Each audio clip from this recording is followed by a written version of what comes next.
Shut up, bird. God, again, from a hot, windy, and very brief return to summer. It's only going to last a few hours, folks. Welcome to Smoky Goodness 2.0. Yeah, it's 93 degrees out here right now. Forecast low is down in the 40s for tonight, so I've got to get this in. Today, featuring an old friend, actually a couple of old friends, our favorite Nebraska Bison Ribeyes. We're going to reverse sear them, and to tell you the truth, I had a completely different recipe scheduled for this, but something came up and we have to change it, and what changed it is this. And what this is this. This is Rootboy rub number 1 for beef and bison. And I'm going to give it an honest review. We're going to use it on these ribeyes. And as, wow, I was going to say that this is not scripted. I was going to say I hadn't opened it yet, but if you look in there, see, the paper part is actually, that was not supposed to happen. This was not scripted. No, I swear to God. All right, so what I'm gonna do is remove the cap with the paper part still attached, because I haven't tried this yet. I want this to be an honest review. I swear to God I do. All right. If I was a lion man, I would say, look, I haven't even opened it yet. See? We're gonna pull the paper off, right? Like that. Anyway, this is my first, seriously though, this is my first, it's gotta be this bird, you know? Bad luck bird. I'm gonna try it for the first time. You know what? I'm gonna give it a taste test. Oh yeah. Me like. You know, this is very reminiscent of a couple of other spice rubs that I have on the shelf in there, but it's quite a bit different in at least one aspect. I don't want to waste too much time. We're going to go in. I'm going to pat down the 2 bison ribeyes, and I'm going to let them sweat through, meaning this rub's got to get in there and really meld with the meat, if you know what I'm saying. So it all begins with a single flame. That single flame is going to happen right now, and like I said, I'm going to rub the bison ribeyes down and let them sweat through for at least an hour. So, like I said, it all begins with a single flame. Make that 2 single flames and 2 lighter balls. You said balls. Yeah. Lighter balls. A pair. Who invited those guys? Come on, lighter. Yeah. Alright, we're going to let that burn. I'm lighting 2 lighter balls. So that we get this flame going evenly. I want it evenly distributed throughout the Weber when I begin this process. But I don't want a necessarily screaming hot flame. Well, you've reverse seared before. You know what I'm talking about. We'll be back.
No mushrooms, no extra salt, pepper, or anything.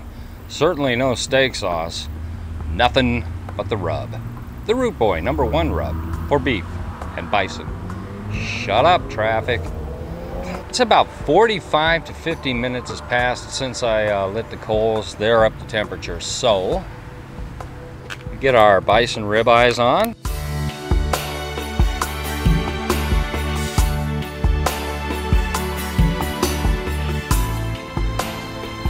And both of them go on just like that. Get them a little bit away from the hot coals on the opposite side of the fire. Hey, look at that. A grill grate. Mr. Smoky Goodness Guy, you are not messing around. Right, I think I forgot to mention these are 12-ounce Nebraska Bison ribeyes. They're going to be good. So, doing the reverse sear on this as the noise intensifies out here. We'll be back. I have a shout out for a newer channel. This one's called Cooking with Kory. Kory and I are almost next door neighbors. Well, I'm not sure exactly what part of town he's in, but in a town, you know, with less than 1 million people, it's a small town, so we're neighbors. Check him out. I've been watching some of his videos. He did the Go Stuff Something challenge recently. It's amazing. A tomahawk steak he did, also amazing. My wife is afraid of the prices of tomahawk steaks. Got a new steakhouse here I've been frequenting quite a bit. She doesn't like the price there.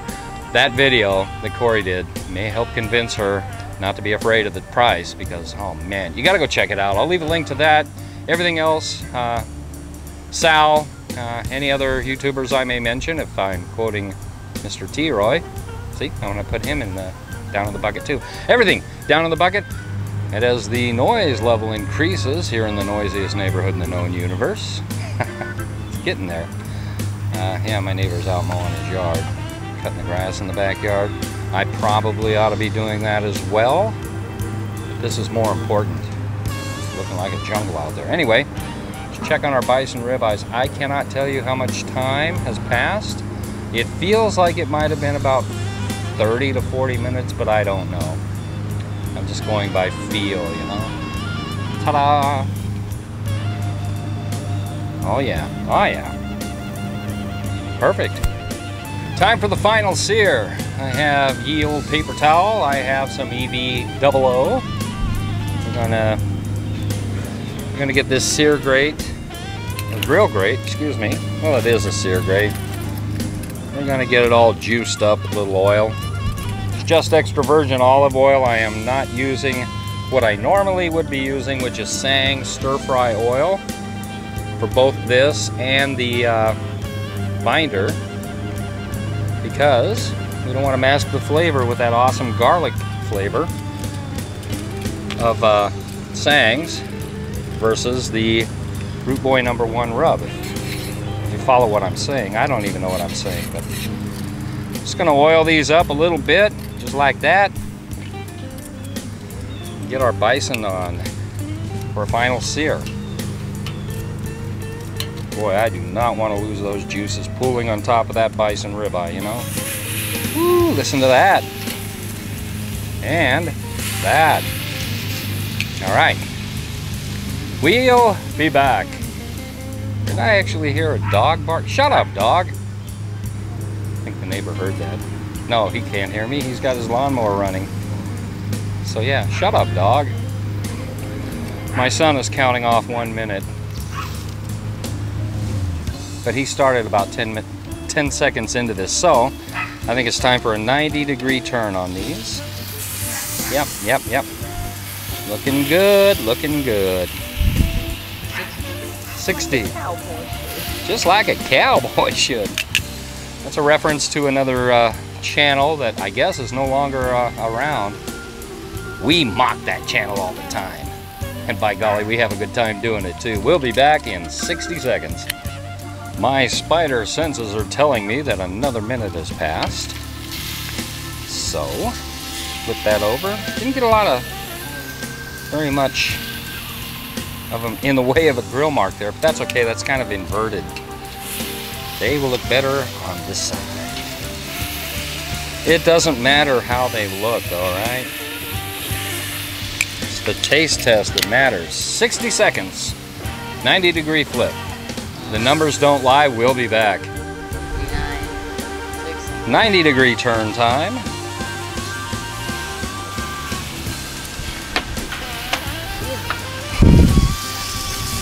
Yeah, the wind is starting to kick up. The front is coming through right now. And like I mentioned in the last video, these acorns are just falling like rain out here.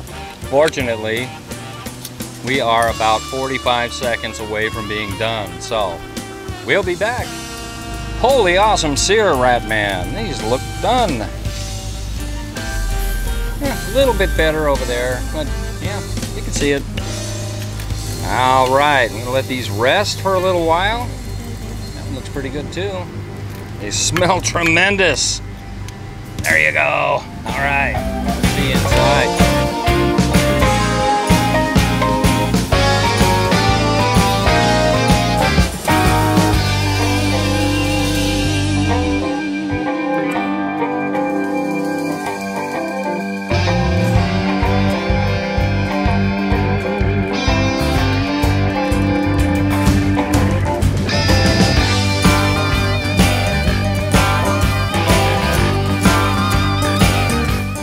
Like I mentioned earlier, no mushrooms, certainly no sauce, anything like that.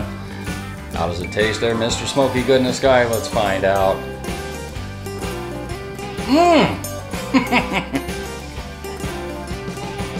This rub also has a bit of a kick. I like that. It's bison. It works perfectly with bison, just as perfectly as Nebraska Bison's rub works with bison. Sal's Rootboy #1 rub works with bison as if they were in concert together and have been touring for a long time. They know each other. So yeah, we're gonna eat. We'll see you next time. Okay, I'll zoom that out a little bit.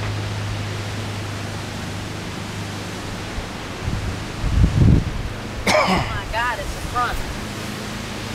3, 2, holy crap!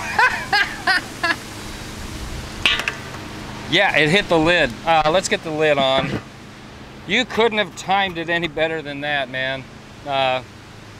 They said a frontal passage. Late afternoon, early evening. Boy, they weren't lying. Just as we got the ribeyes off, it came through.